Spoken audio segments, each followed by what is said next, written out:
My personal experience, they used to call me Mirapex Mike. I had restless leg syndrome and it made me very, very sleepy. So whether it's long-term, that's a great question. Most of the studies are short-term, like anything in psychiatry, but there are studies going up to 3 years on Pramipexole with no problems. The raw material, the API, have lost their license to make it, and they don't want to spend the money to make more. And so now it's no one's going to make it because the fatigue and the tiredness was just intolerable, and I didn't enjoy that. And tiredness, nausea, you could get dizzy on it and possibly blood pressure drop and fall. Yeah, so it's called Pramipexole, brand name Mirapex. Go to the Robin Williams movie Awakenings, which shows a doctor in the 1960s giving patients dopamine for the first time, and they're able to move for the first time from their Parkinson's disease. So this amazing miracle cure, of course, the name Mirapex kind of conjures that up.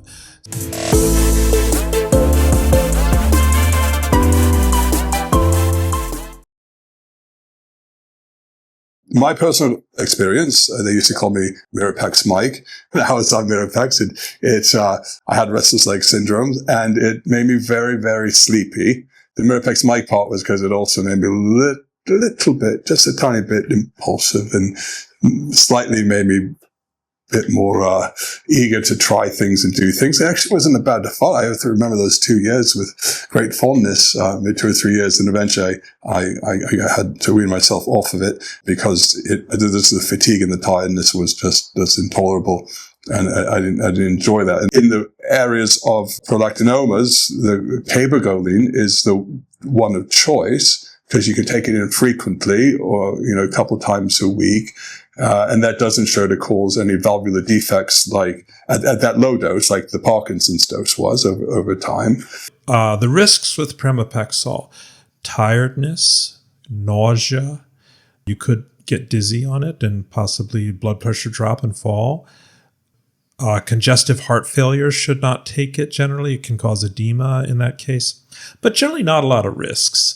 And the other risk that I think has gotten psychiatrists scared, if you think about fear, I do hear about this one, is it can cause something called, I love this name, hedonistic dysregulation disorder, HDD.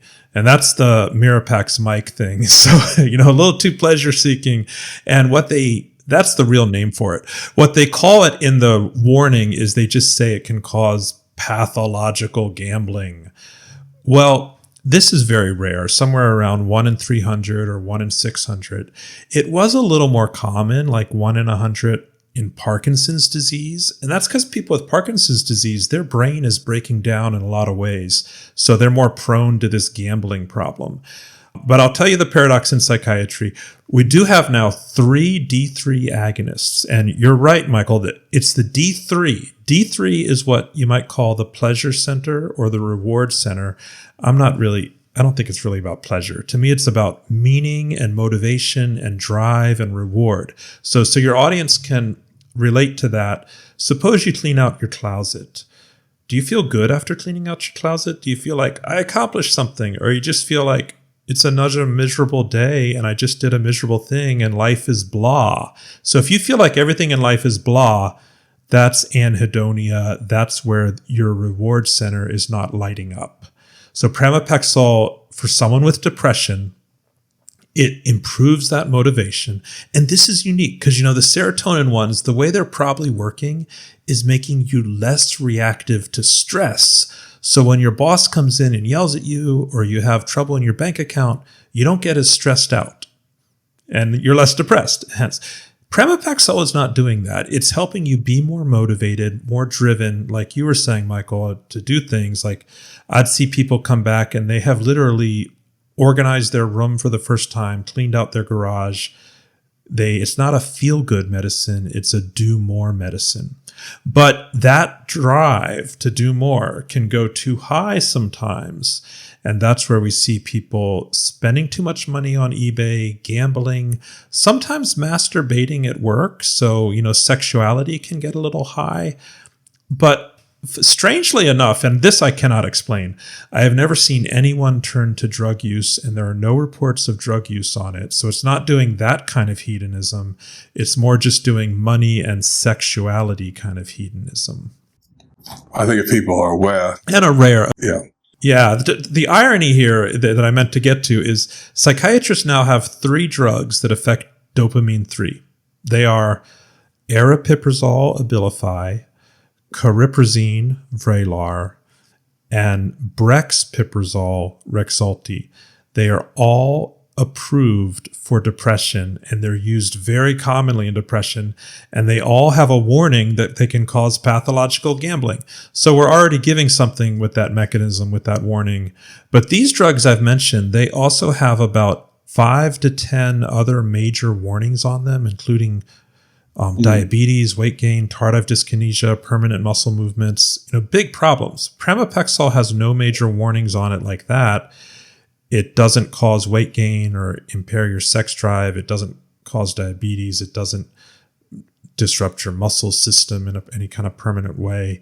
So Pramipexole, much safer than the ones I quoted, which are antipsychotics. But doctors are more comfortable with the antipsychotics because they're FDA approved. And doesn't it also increase BDNF, like some of the other dopamine agonists, which is improving the brain health? Pramipexole does. Yeah, that's extremely, reassuring to me, because I know I'm giving a dopamine agonist. I don't want to fry their brain in some way that causes long-term damage to their dopamine neurons. But the studies in animals show stronger dopamine neurons when you've taken Pramipexole for a while. So it's having some BDNF increase, and that's increasing the strength of the dopamine system. So we don't see any long-term brain problems with it. And is it a long-term treatment? Because, years ago I came across this doctor who was treating, I think, restless leg syndrome. He was on YouTube, and he was using this word. I know in psychiatry, when you add a medication to something else, you call it augmentation. But he was referring to augmentation in restless leg by adding more and more of the drug to have an effect, and then, mentioning the tardive dyskinesia. I forgot that risk. So let's talk about that risk, because augmentation, which you're right, is a different use of the word.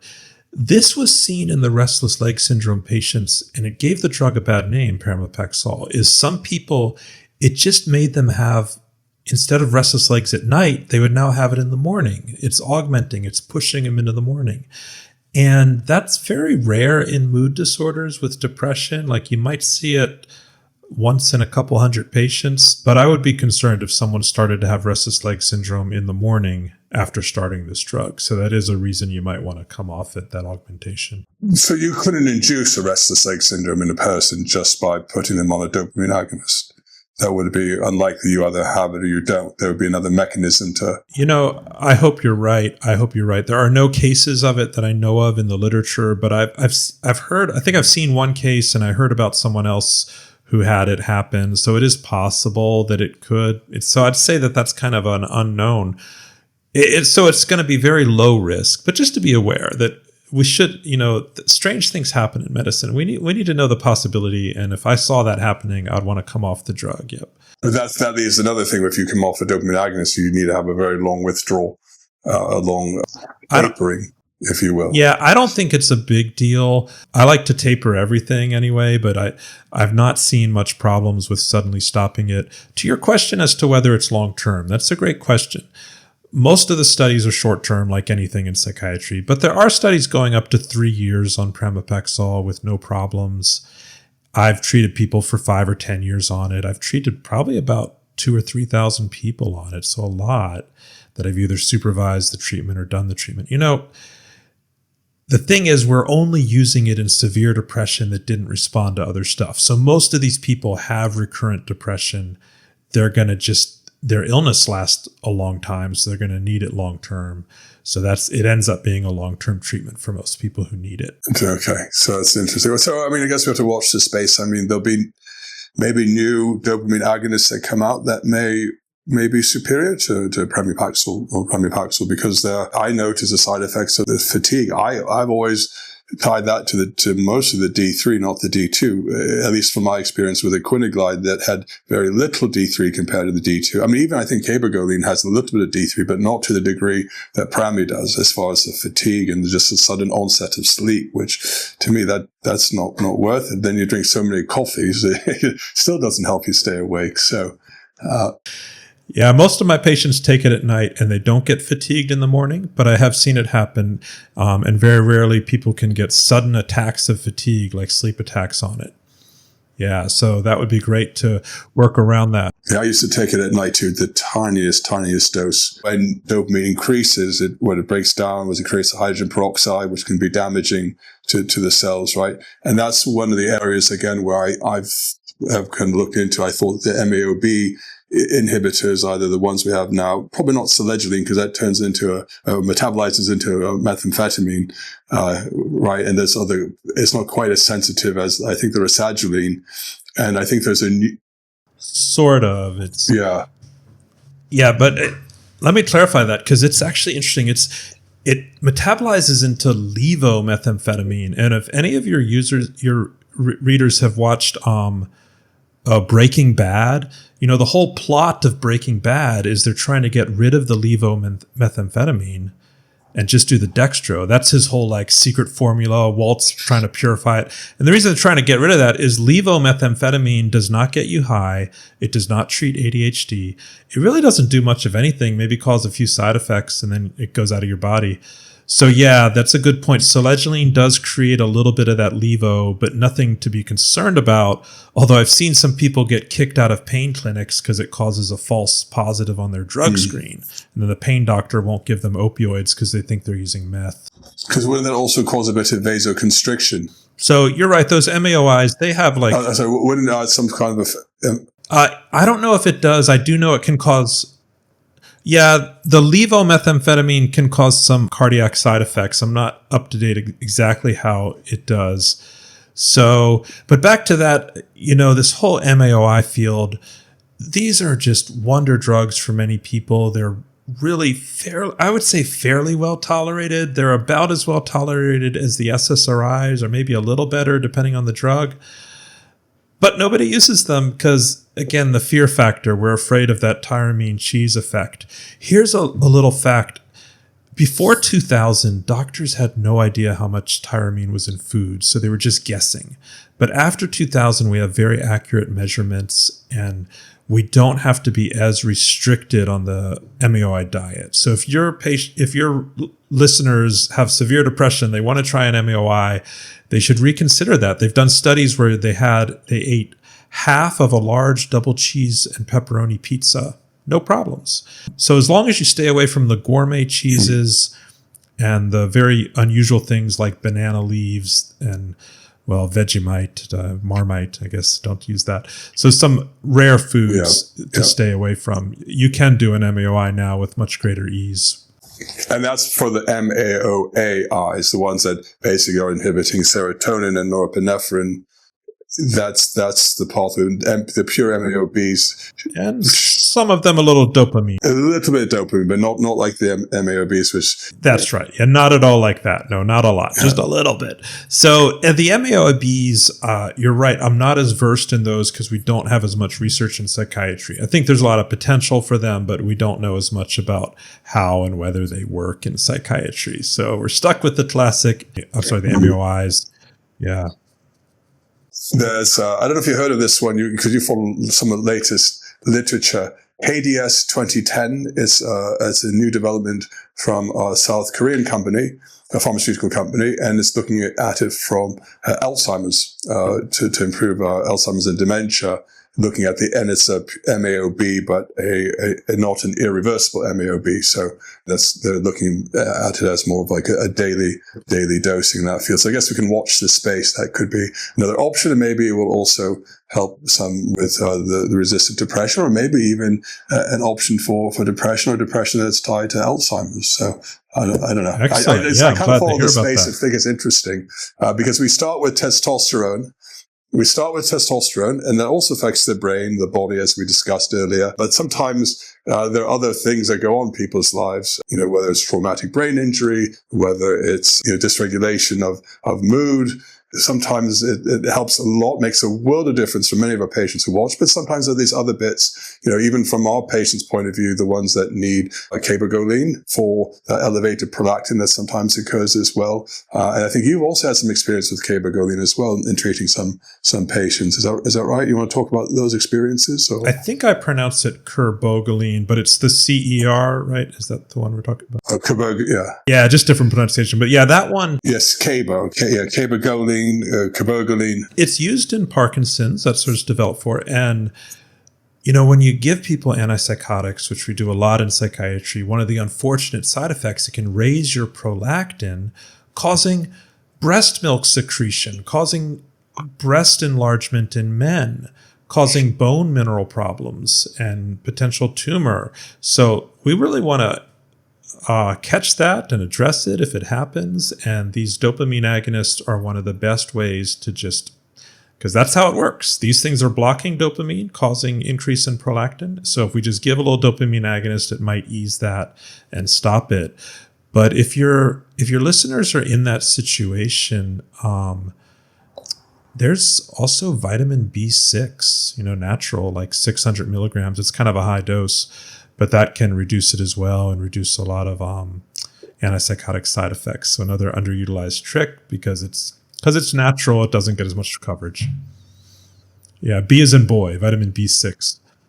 Yeah, no, we talked about that as well. Sometimes there's the metabolite of the B6 is the P5P, which but we know, you got to be careful on the dose because you can cause neuropathy. Yeah, which wouldn't be ideal, So above 1,000, yeah. So I'd stick to 300 to 600 range. Yeah, because it helps the release of dopamine, I think. And there's some other interesting. I mean, in the world do you follow the world of nootropics at all? Nootropics are. It's a really weird. A little bit, just a little bit. Yeah. I think the methylene blue is supposed to fall into that. There was some research drug called 9-MEBC that I don't know if you come across that. That's supposed to help resensitize dopamine neurons, maybe even act as a MAOB to a certain degree. I don't think they really know, and they just stop. Again, with all these things, if it doesn't hit certain milestones, the pharmaceutical company may drop it or not research it, or if it's falling off a patent. Another one was bromantane, which I think is related to adamantane, which also affects dopamine. And we didn't really talk about that pathway. Was what I think adamantane was adamantane, or was it well, there's another one that it was an antiviral that also hits the dopamine. Is that the... But you're correct because you're pronouncing the class of the drug. The drug is classified as an adamantine. Amantadine. I pronounce. But its name is amantadine, just to confuse everyone. And this is a real wonder drug that's totally underutilized. I think of it as a poor man's ketamine because it's a generic drug from the 1960s that has ketamine-like effects and dopamine effects. And when you think about increasing dopamine and ketamine-like effects, we're talking this drug has a lot of potential in depression. And there's some studies showing good effects in depression, but they're very small studies, so not a lot of people are using it. But I have seen those rare miracle cures, when I've seen people with 10 years of depression and nothing moved it, and then amantadine moved the needle for them. But are they stuck on it though? Because once Yeah, they are. That's the thing about chronic depression. We've not figured out any way to treat it that you're not stuck on it.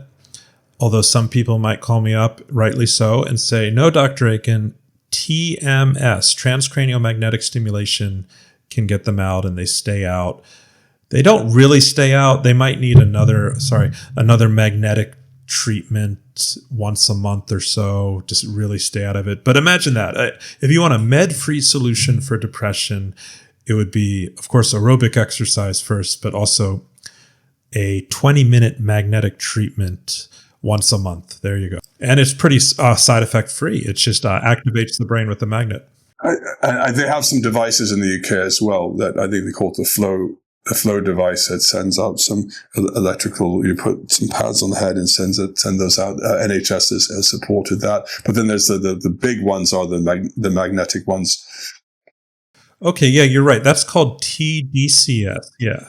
Yeah, so that's called transcranial direct current stimulation. It's a terrible name because it's so long and it sounds like transmagnetic stimulation, but you're right. The TDCS, which you mentioned is available, that's like at-home use and it's lighter. It's not as powerful.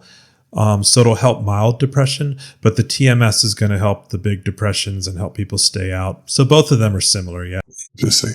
And I suppose finally, if someone is in a really bad depressive disorder or the quality of life isn't there, I mean, on testosterone treatment patients, some of the fear is, do I have to be on treatment for life? And you say, well, yes, this improves the quality of life. I think we're okay with that because it also improves your metabolic health. Like we said, it improves the physiology of the body and the mind. So I guess the alternative, for some of these other medications, whilst they might not be the bioidentical hormones that testosterone is, sometimes these other treatments are needed because what's the alternative? Your quality of life and mental health suffers, and that's not life. That's not living either. So I think that's important. I guess if you're a psychiatrist, you must talk the patients through that. Yeah, and since you're talking a lot about prevention, I do want to lay some new research out that isn't getting around, is that psychotherapy, so weekly counseling, or aerobic exercise, that's 45 minutes every other day of aerobic exercise. These two things do a much better job at preventing depression than an antidepressant. So we need to get the word out that antidepressants will get you out quickly, but they don't do a great job of keeping you out. Psychotherapy and exercise, better job at keeping you out. All right. Well, that's it. Always back to exercise and healthy living, making a big difference. So it raises dopamine. Yeah. Absolutely. That music, there's so many things. And I've been on a journey, I'd say myself, in a couple of years, seeing from our patients what they've gone through, even myself, as you get older. Is there not an increase in depression? I'm turning 51 tomorrow. Not that I'm not, but when we get older, they say, as you get into more senior years, isn't there a higher risk of depression as we age? Geez, Michael, you're a month older than me, I got to tell you. So, yeah. And I'm glad you brought that up. Maybe, let's talk about two opposite things. One is happiness. So happiness follows a smile face curve where it peaks in your teens and then goes down. People are least happy in their 30s and 40s. And then after age 50, happiness goes up. So if we talk about happiness, it's going to go up after age 50 because you have less responsibility, less demands. You're more free, you're more secure in your personality. But depression can increase after, as you get older. And if you find that you're getting new depression after age 55 or 60, a very likely cause is vascular disease. Your vascular system is not healthy enough, and it's causing very small, teeny strokes that you don't feel in the brain. And as you can imagine, when your brain gets these like 10 or 12 little teeny strokes, it's going to be depressing and you're not going to know why. So that's a very common cause of old age depression that doesn't get addressed enough. When I say common, I'm talking like 50 to 90%, depending on your age, very high. There are a couple of tools that we've seen in the TRT world. One of them is what I've kind of brought out was the one used for intermittent claudication, pentoxifylline or pentoxifylline, which may help with vascular dementia. But the other one, going back to the theory, and I don't keep meaning to harp on this, but it's something sometimes I pick up on something and I stick with it, was that as we age, that MAOB enzyme climbs compared to when we're younger. We had someone else on the channel that we talked about this with, a guy that runs a doctor who runs a channel called Des Melisium. And MAOA is quite stable, doesn't rise as high as MAOB as we age. And one theory was perhaps this elevation MAOB is gobbling up a lot of your dopamine, not to mention the effects of the dopamine breakdown as the MAOB rises. I don't know if you have come across anything on that theory. No, I'm not familiar with that. I've seen a lot of older people on MAOIs, but that's because they're older drugs. So older people started them when they were younger. So they're course, often used there. But I'm not familiar with that. That's very interesting. If you come across some new literature, you can do another podcast. It's something, I guess we watch the spaces. It's always developing. We would today try to, talk about some of the key points, some of your expertise. Chris, where can people contact you, or you want to talk a little bit, kind of plug some of the work that you're doing? Sure. Yeah, there's 3 ways to contact me. If you like the internet, it's chrisaikenmd.com, where I have some of the things I've written on psychiatry and a lot of stuff on lifestyle for psychiatry.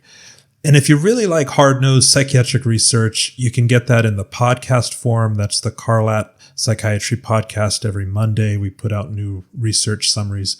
Or every day on social media, I post a new research update every day on LinkedIn and Twitter and Blue Sky and Facebook under Chris Aiken, MD. Oh, brilliant. Thank you. So I guess we try to really bridge the divide between dopamine, testosterone. We wanted to put psychiatry under the spotlight today when we're always, having a go at the endocrinologists. And now we understand why I think psychiatry's been a bit more cautious. So we can let you off the hook, because it looks like at least psychiatrists like yourself are at the forefront of your field, trying to kind of move things forward in a different direction than just the serotonin reuptake inhibitors. And again, the reason why it's so, I guess, personal for us as a clinic, we come across so many patients that almost feel like they've been damaged by the SSRIs. And I'm glad that you're speaking up about the overuse of SSRIs and where maybe dopamine might be the missing thing. So hopefully people watching have come away with a lot of learning and options, and perhaps they can contact you if they're in the USA. And if patients have issues with testosterone treatment and innovative treatments in the UK, they can contact us at Balance My Hormones. So thank you, Chris. Thank you very much for being on. You're welcome. And for that note, I'll leave you with this. No serious psychiatrist thinks that serotonin causes depression, but we do know the SSRIs indirectly, like very indirectly, increase dopamine. So they may even be treating depression through dopamine if they do any good for that as well. Interesting.